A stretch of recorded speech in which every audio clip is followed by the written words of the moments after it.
Shoulders and tricep day. The video will be a little bit longer, but it's okay. So here I start with seated dumbbell presses, warm up with around 30 pounds for about 15 reps. You can see my training partner there, Dan. And he also did around 15 reps just for a warm-up.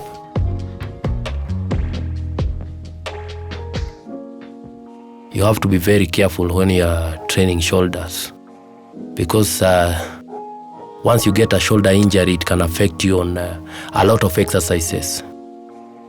So after the first set of 15 reps, the next set, here I did 40 pounds for around 10 reps, 8 to 10 reps.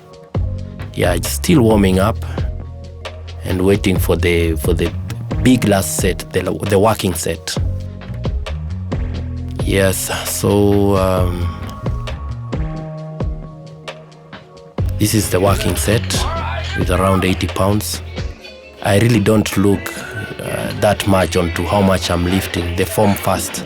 I make sure the form is perfect and I can feel my deltoid or whichever muscle I'm working, getting the most out of the workout. So here I did up to failure, and when it gets tough, as you can see there, to loosen things a little bit up, you smile a little bit there, and then Dan assists me on maybe here he assisted me on 2 sets, because it was around 3 weeks out of the Iron Fit Classics. So not really advisable to go past failure, but I did 2 more forced reps there. Now that presses, military presses or seated dumbbell presses, are followed immediately by side raises for the medial delts. So this one, they target that thing that bodybuilders call the cup of the shoulder. You want your shoulder to kind of pop out to bring that V-taper look. So there is only 2 sets. The first set, 15 reps with around 15 pounds. Then the next set, which is to failure. Here I used 30 pounds to failure. Yeah, so another thing here, when you're doing this, try to hold at the top, even if it is for half a second, and really squeeze. Don't rock back and forth like a flamingo. No, just make sure you are squeezing at the top and you are really feeling your shoulders work. So my friend Dan there doing his, I think this was his final set. Yeah, his final set. And as you can see, that's how you assist someone when they are doing shoulders. You hold them on the elbow, just a little push. And then after the medial delts or the side raises, the next is the front dumbbell raise to hit your front delts, or you can call them the anterior delts. So that one I always do.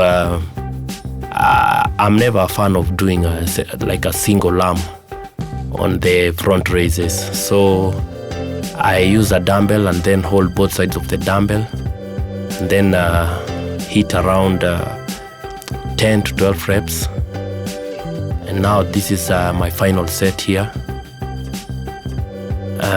Yeah, we decided to do it together. Dan with his weight, me with my weight, and then we push.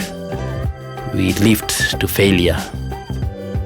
So I really feel like when I hold the dumbbell that way, it really hits my front delt more than when I do the single alternate raises. Because with alternate raises, you raise one hand, you put it down, then you raise the other. It's like you are kind of resting too much between one hand and the other. So doing them all at once, I feel it's more intense.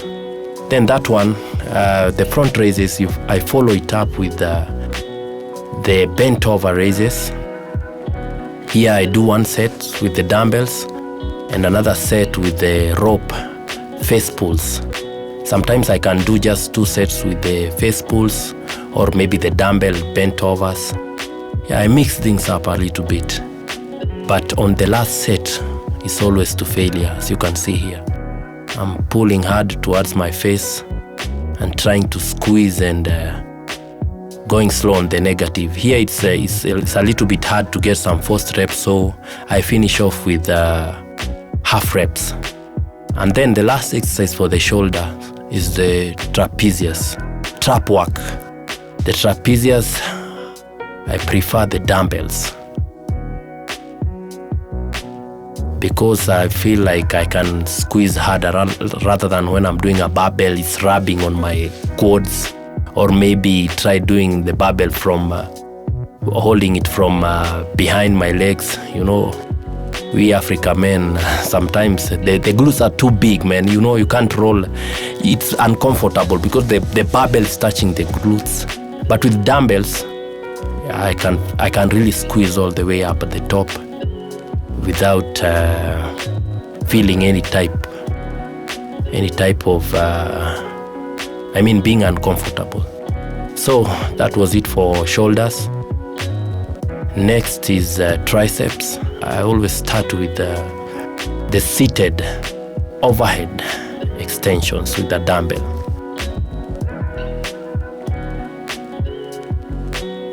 And I prefer using a seat with a backrest so that I can't strain my back, and I'm really focusing on extending the dumbbell and squeezing at the top, getting the stretch all the way down and then squeezing at the top. Here I only do around 2 sets. One around 15 reps, sometimes even below, maybe 10, and then the last one is to failure. So failure sometimes can come at 8 reps, other times 10 reps, but I never go below 6 reps. Whether it's in my off-season or my pre-contest, I always go above 6 reps. Now, the overhead extension is followed by this exercise. I don't really know what name to give it. I've never seen people doing it, maybe on magazines or on the internet, but I substitute skull crushers with this one. I feel it's easy on the joints, on my elbows, and I can really push hard. So here I only do 2 sets.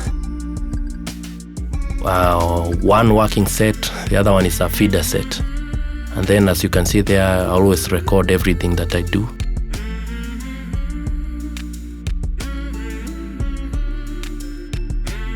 My last exercise for the triceps is the standing push downs. So here the goal is to really squeeze, just like any other exercise I do. I really focus on the squeezing because that way you are really working the muscle. And as you can see here, it was 3 weeks out of Iron Fit Classic. So a little bit pausing, as always, whenever I'm training for a competition. Pausing it is a must at the end.